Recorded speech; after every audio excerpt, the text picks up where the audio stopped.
मित्रांनो नमस्कार, जय महाराष्ट्र। या घडीची सर्वात मोठी बातमी सध्या समोर येते थेट मराठवाड्यातून या पालकमंत्र्याची, या मंत्र्याची आणि या आमदाराची आता सध्या महाराष्ट्रातून सर्वात मोठी पिछेहाट।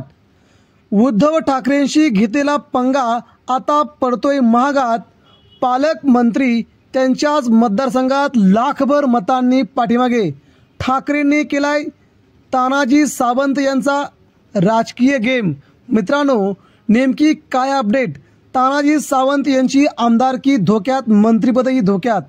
मित्रांनो उद्धव ठाकरेंना सोडून शिंदेगडातील आमदारांनी शिंदेगडाची साथ घेतली, मात्र सध्या महाराष्ट्रामध्ये वेगवेगळ्या आमदारांची आमदारकी आणि मंत्रिपद आता धोक्यात आली आहेत। उद्धव ठाकरेंना सोडल्यानंतर आपण आता व्यवस्थित राहू, आपली पालकमंत्री, मंत्रिपद आणि आमदारक्या नीट राहतील अशी वक्तव्य सध्या आमदार करत होते। उद्धव ठाकरेंशी पंगा आता तानाजी सावंतांना बराच महागात पडल्याची चर्चा सध्या भूम परांडा वाशी या मतदारसंघामध्ये सुरू झाली आहे।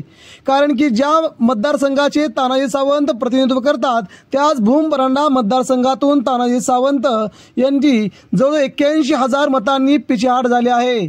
ओमराजे निंबाळकर यांना या मतदारसंघातून जवळजवळ 81,000 मताधिक्य मिळाल्यामुळे तानाजी सावंत यांना पुढील निवडणूक जिंकणं आता कठीण झालंय। आणि या ठिकाणातून सध्या शिवसेना उद्धव ठाकरेंचे ज्ञानेश्वर पाटील आणि शरद पवार गटाचे राहुलभैया मोठे यांच्यामध्ये चुरस निर्माण झाली। मात्र तानाजी सावंत यांचा पराभव या भागातून होणार आता निश्चित झालाय। त्यामुळे उद्धव ठाकरेंनी तानाजी सावंत यांचा करेक्ट राजकीय गेम केला अशी चर्चा आहे। ठाकरेंशी ज्याने पंगा घेतला तो राजकारणातून बाद होतो, अन्यथा तिचं राजकारण संपतं अशी चर्चा सध्या धाराशिवमध्ये सुरू झाली आहे। मित्रांनो आपल्या प्रतिक्रिया द्या।